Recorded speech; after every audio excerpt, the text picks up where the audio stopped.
Hello mga guys, welcome back to the channel, Just Automotive mga guys. Meron lang tayong rito, for reminder lang po para sa mga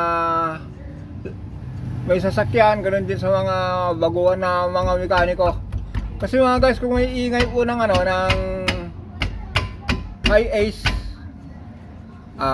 Grandia, Hilux, Fortuner, mag-check muna po kayo ng bearing. Ngayon mga guys, kung naki-check nyo po yung bearing na medyo magandit na po siya o kaya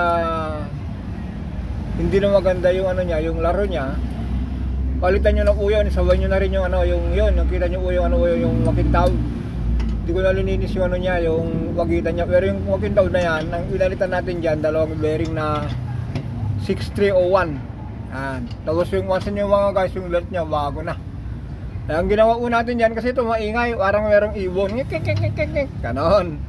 Kaya yan lang po ang ginawa natin dito. Puntahan natin yung mga pinagkulitan na natin to. Kasi kung napansin nyo po yan mga guys, yung sa bearing po noon, na kanto, yung pinalitan natin doon, yung yung tino natin Hi-Ace ito mga guys, commuter Hi-Ace, Grandia, na yung malapad, Hilux, Fortuner. Isa lang po minsan ng ng problema.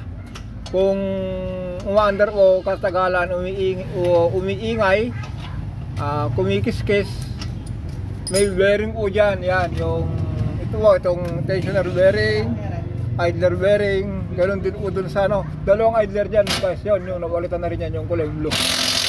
Yan, natin yung napalitan natin. Ayun, dito na tayo. Ang ginawa natin dito mga guys, yun nga, ginamitan lang natin ang pandinig kanina. Ito yung binabanggit kong yung ilalitan natin na bearing 6301, dalawa po yan magkapatong. Kasi yung mga iba po, sabi po, buo daw idler, pwede naman palitan ng bearing lang. Tapos, yung sa alternator po nakaraan, ganito rin po yun. Ito yun. Kung napansin nyo po, kwadrado po yun, itong pares lang po yan. Importante po pares yung thread. Tapos, sinabay na rin natin yung belt. Kasi po yung belt niya mga guys, na siya? Lugaw na, malambot na. Kung masin nyo po dito sa bandang ilalim niya po, sumasayad na dito sa dito, sumasayad na po siya rito. Pero nakakaroon pa rin ng ingay. Pero sa mga ganitong issue mga guys, 1GD, 2GD, 2KD, 1KD, normal lang po sa ingay ng alternator belt. Ito na po ang mapalitan nyo. Alternator pulley, bearing. Sabayin nyo po yung yung ito belt. Ang belt ng bearing ito mga guys yan. Ganito po ito, bearing lagay natin, original Toyota. Tapos bearing na 6301. Ang tawag po dito, cover seal, ganito po yun. Tapos ang gagawin nyo mga guys, bubuksan nyo yung kabila, ganito rin sa gagawin nyo sa kabila. Lagyan nyo ng grasa, saka nyo pagsamahin na ganyan. Kasi kung pinagsama nyo na, hindi na makalabas yan kasi ikwitan naman ang tornilyo nito. Okay, ganun lang mga guys.